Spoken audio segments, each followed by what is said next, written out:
నమో కృష్ణ. కృష్ణం వందే జగద్గురు. పాడమని నన్నడగవలెనా, పరవశించి పాడనా కృష్ణ, పరవశించి పాడనా. పాడమని నన్నడగ తగున కృష్ణ, పరవశించి పాడనా. నీవు పెంచిన దేహమే ఇది, నీవు నేర్పిన గానమే. నీవు పెంచిన దేహమే ఇది, నీవు నేర్పిన గానమే.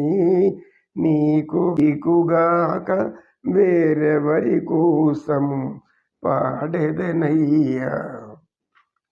పాడమని నన్ను అడగవలెనా, పరవశించి పాడను.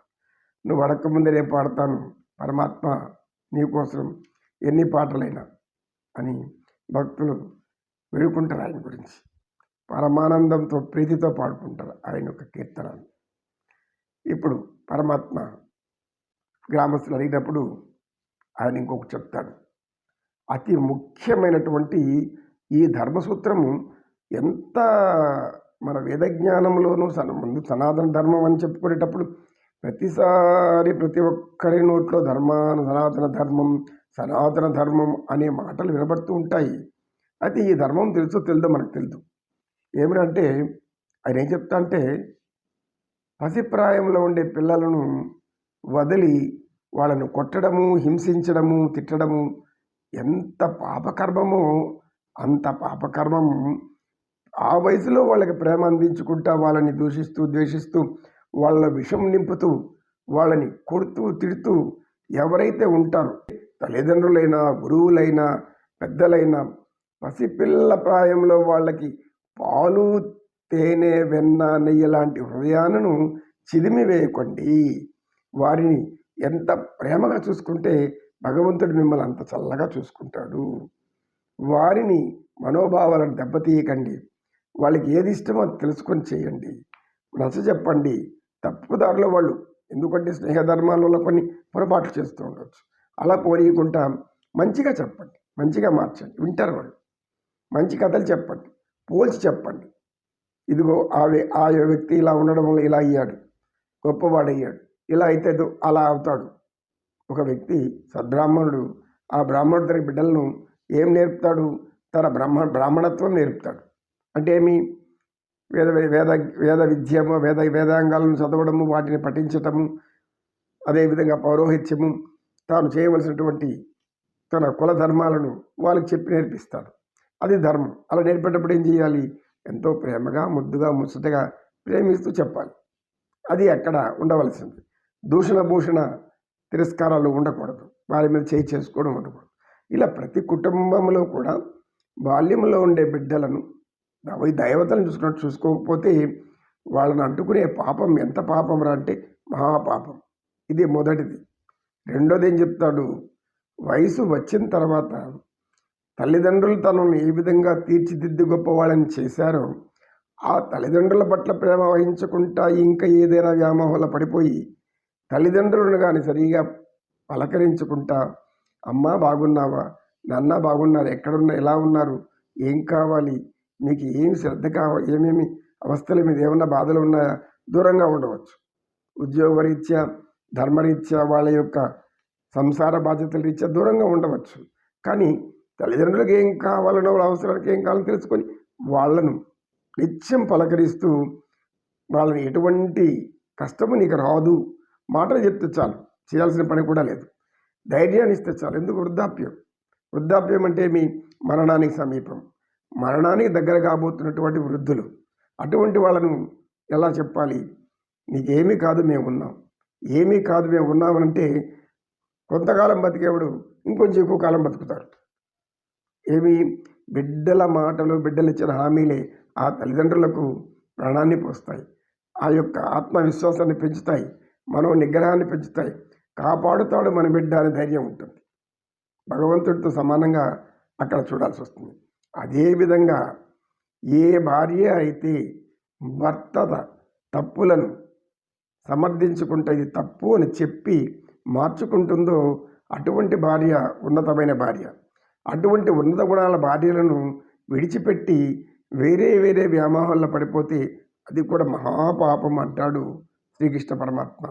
అదేవిధంగా భర్త ఎంత ప్రేమిస్తూ, భర్త కావాల్సిన సుఖాలు తీరుస్తూ, కోరినవన్నీ సమకూరుస్తూ, దానికి కావలసినటువంటి సౌఖ్యాలు అందిస్తూ, ఏ ఏ విధంగా తన సంతానాన్ని ధర్మబద్ధంగా ఇస్తూ అటువంటి భర్తను వదిలి పరాధీనము అంటే పరపురుషుల యొక్క ఆధీనంలోకి మనసు వెళ్ళిపోయి వారిలో వ్యామోహాన్ని వెతుక్కొని, వారిలో ఆనందాన్ని వెతుక్కొని, వారి పట్ల అమితమైనటువంటి ఏదో ఆకర్షణ చూసి చేసుకుంటే ఈ భర్త ధర్మాన్ని వదిలిపెట్టావు కనుక అది ఎంత నరకప్రాయమైన జీవితం వస్తుందో చివరిలో అంత భయంకరమైన పాపాన్ని అనుభవించవలసి వస్తుందని పరమాత్మ చెప్తాడు.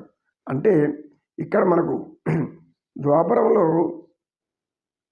యమలోకము, స్వర్గలోకము, భూలోకము ఇలా అనేక లోకాలు మనకు ఉండేటి. కానీ ఇప్పుడు మనుషులకు నమ్మకం లేదు, ఉన్నాయో లేవో, అయి నరకముందా లేకముందని. కానీ పరమాత్మ ఏం చెప్తాడంటే ఎవరైతే ఇలాంటి దోషాలు చేస్తారో, ఇప్పుడు చెప్పిన దోషాలన్నీ చేస్తారో, ఆ దోషం చేసిన వారిని సశరీరంతో పిలుచుకొని ఆ యొక్క యమభటులు వారి మాంసాన్ని అక్కడక్కడ కోసి వారి చేతనే తినిపిస్తాడు. ఎవరు? ధర్మరాజు, యమధర్మరాజు అని మాట చెప్తాడు. అంటే ఈ మాటలో మనకి యమధర్మరాజు ఉన్నాడా, యమధర్మరాజు లేడా, మనం చేస్తాడా చేయడానికి కాదు, మన చేత్తో మన వేలుకను మనమే పొడుచుకునేలాగా చేస్తాడు. మన పాపం మన చేతనే అనుభవించేలాగా చేస్తాడు. మనం చేసిన దోషకర్మలన్నీ మన దాని తగిన శిక్ష ఆయనే మనమే అనుభవించేలాగా చేస్తాడు. ఇది కలిధర్మం అని చెప్పబడుతుంది. అదే పుణ్యకర్మలు ఇప్పుడు ఉన్నట్టుగా ఆయన చెప్పినటువంటి పుణ్యవ్రతాలు ఏవైతే ఉన్నాయో, తల్లిదండ్రుల ధర్మాలు, పిల్లల ధర్మాలు, భార్యాభర్తల ధర్మాలు, ఈ మూడే ముఖ్యం. సమాజానికి ముఖ్యమైనది మూడే: తల్లిదండ్రుల ధర్మం, పిల్లల ధర్మం, అదేవిధంగా భార్యా ధర్మం, భర్త ధర్మం, అదేవిధంగా గురువు ధర్మం, శిష్యుల ధర్మం. విద్య నేర్పిన గురువుని నీవు తృణీకరించి ఆ విద్య నేర్పిన గురువుకి నీవు ద్రోహం చేస్తే అది కూడా ఇంత నరకప్రాయమైన జీవితానికి వస్తుంది. ఇది గ్రహించలేని వాళ్ళు పరమ నరకం అనుభవిస్తూ నిత్యం లోపల ఆత్మక్షోభతో పీడించబడతారే కానీ సంతోషంగా మాత్రం ఉండలేరు అని ఖచ్చితంగా పరమాత్మ ఇక్కడ చెప్తున్నాడు. వ్యాసభగవాను వాళ్ళ రచన అద్భుతమైనటువంటి భాగవతంలో సత్యాలు ఎన్నో ఉన్నాయి.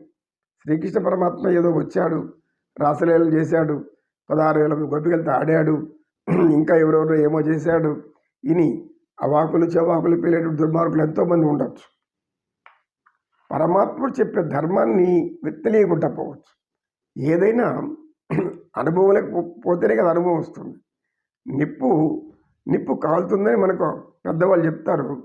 నమ్మకుండా పోయి తాకితే నిప్పు కాలుతుందని తెలుసు కదా. నేను ప్రత్యక్షంగా తెలుసుకోవాలంటే ప్రత్యక్ష ప్రమాణంతో తాకితే అప్పుడు అర్థమవుతుంది. తప్పు అని తెలిసి పెద్దలు చెప్పారు తప్పులు చేయొద్దని. లేదు, నేను తాకి చూస్తాను, ఎంత తప్పు అవుతుందంటే తాకు, దాని ఫలితం అనుభవిస్తా అంటాం. ఇలా పరమాత్ముడు చెప్పే ధర్మం అంతా ఇంత కాదు.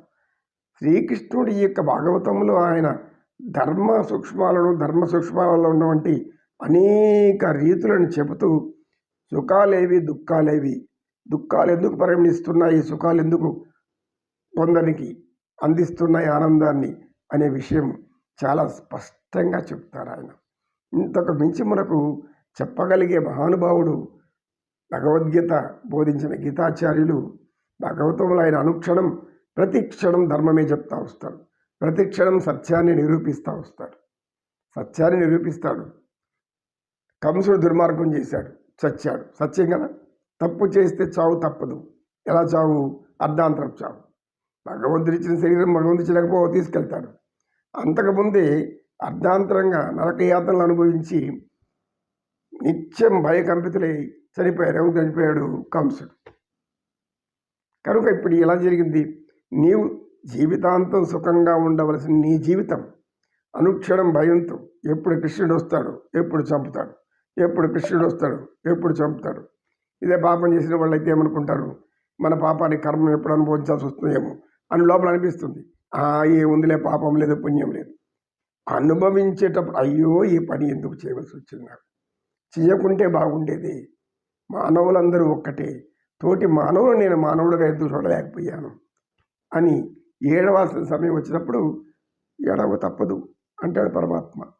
మనం చెప్పడం కాదు నాయన, ఇది శ్రీమన్నారాయణుడైనటువంటి శ్రీ మహావిష్ణువు స్వయంగా కృష్ణావతారం ధరించినప్పుడు ఆయన చెప్తున్న మాటలు.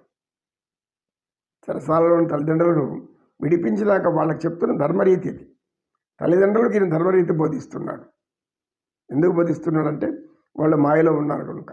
మాయ వదిలి బయటికి రండి మీరు బిడ్డలను, మేము మీ ప్రేమ కోరుతున్నాము, ఆ ప్రేమ మాకు అందివ్వండి, ఇప్పుడు అందివ్వండి, ఇప్పటి నుంచైనా అందివ్వండి.